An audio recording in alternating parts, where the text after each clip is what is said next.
There we go, guys. Jay from Millard Life again. Another little DIY today. Our trusty WAECO. It's been a good fridge. We've had it for probably 10 or so years. Never let us down actually. But over the last few days, it is just freezing everything. The temperature gauge on it will say, 16, 17, 20.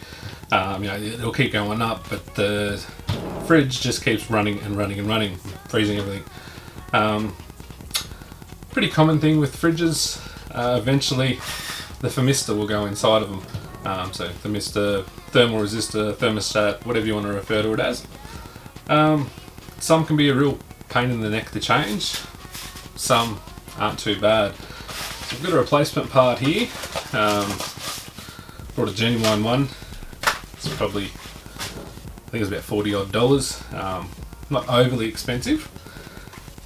So we'll have a crack at it and see if we can fix it.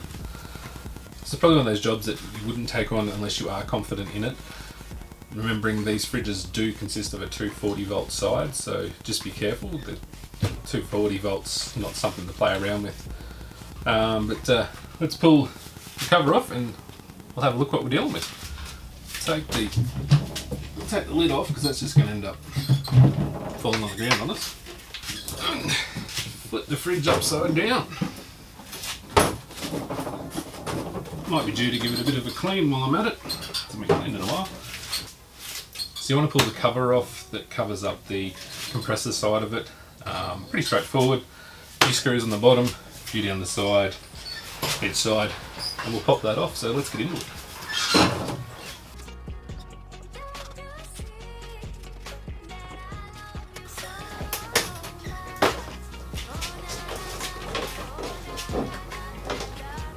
Bit of a look with the cover off. So there was 6 screws on the bottom, and then 6 on the sides. That'll get us into inside.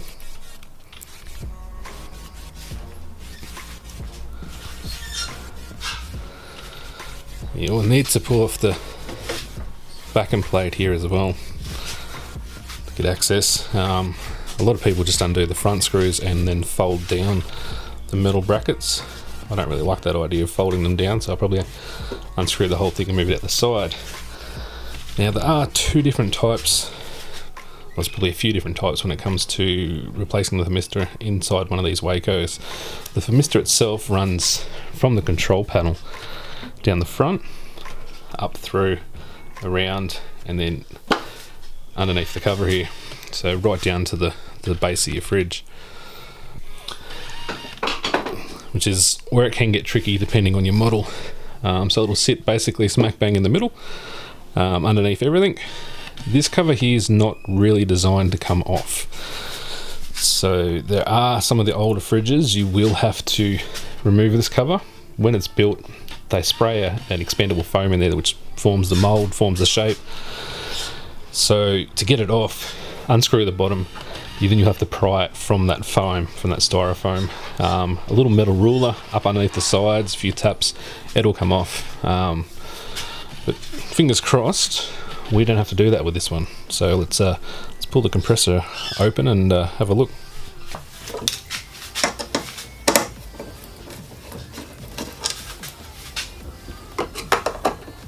What causes the thermistor to eventually cark it is in the styrofoam itself and all underneath the fridge you do build up condensation. So it's just over the years the condensation will eventually cause it to fail. It's not a big problem. Some of the newer fridges run twin thermistors, so when one fails there's a backup one already there ready to go.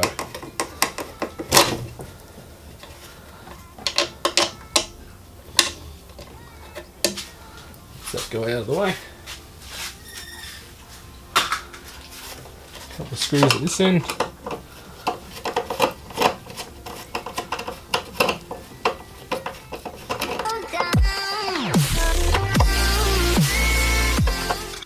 When pulling the compressor off, just be careful. It is just a copper pipe that runs from the compressor into your fridge, so keep it cool. So you don't want to damage that copper pipe at all.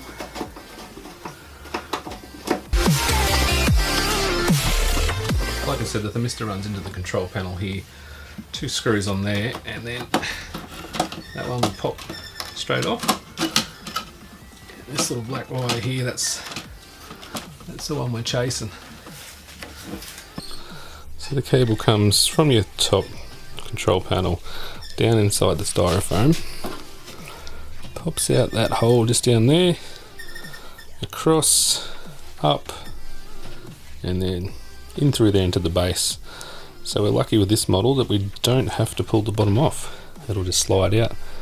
So I'll just grab these 2 screws off this clamp down here, and I'll have a look.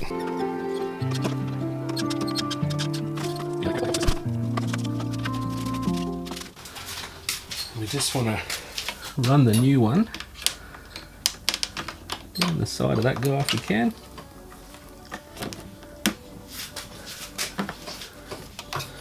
Beautiful, pops out the bottom. We'll feed that one in.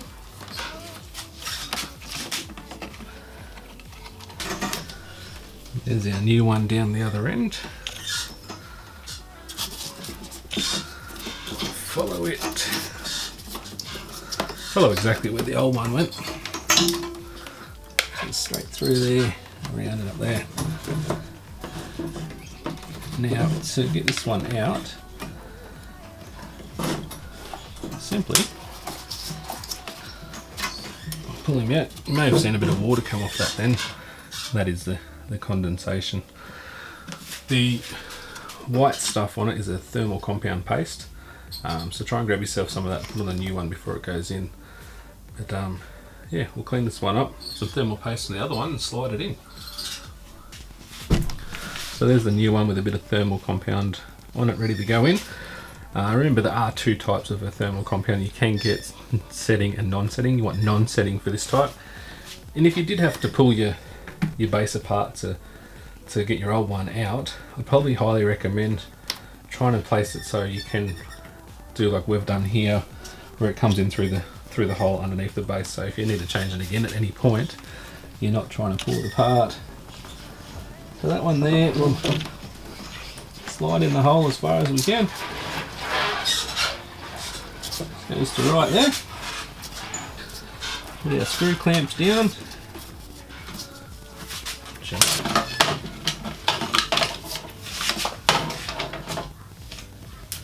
the old one out of the way. The black stuff that came off, sticky blue tack like stuff, try and keep that clean and put it back on. That'll keep it safe and in place.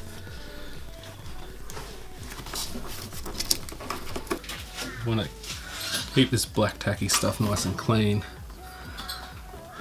and just re-seal it with it. Like that. I did say at the start I wasn't going to bend the brackets, but unfortunately I kind of had to bend them a little bit just to get the compressor out of the way. But in saying that, with the compressor off them, it was probably easier to bend them. Put a couple of screws in to make sure that the compressor doesn't go anywhere. Hold that in place. I didn't actually want to bend these brackets, but unfortunately I didn't really have a choice. I now understand why everyone else does it, but let's bend them back into place.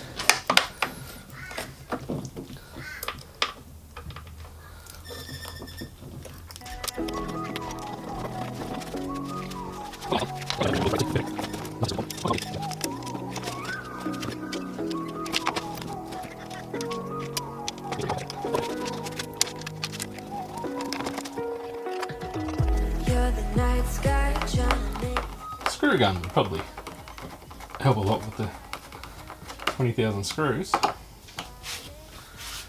Now, that's that done.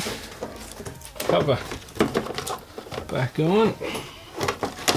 Make sure your wiring harness is in place. So like I said, you got 6 on the bottom, 3 each side.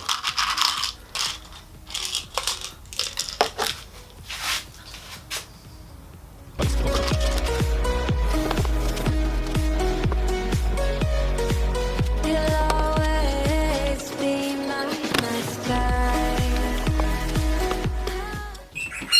probably remove the board just to make it a bit easier. Plug the new thermistor in. Make sure she's nice and firm. And that's pretty much done.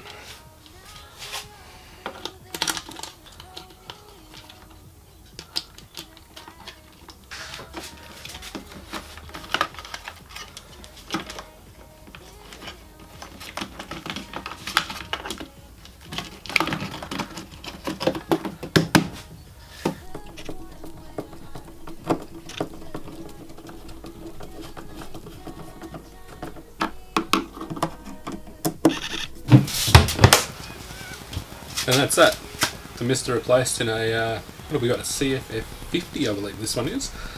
What do you guys think? Would you have a go at fixing your own fridge, or send it away, or sell it on Marketplace? You see a lot of these pop up with the thermistor gone in them for next to nothing. I mean, if you can grab one and fix it for $30, $40, you're laughing. But that's it. Until next time, I'm out.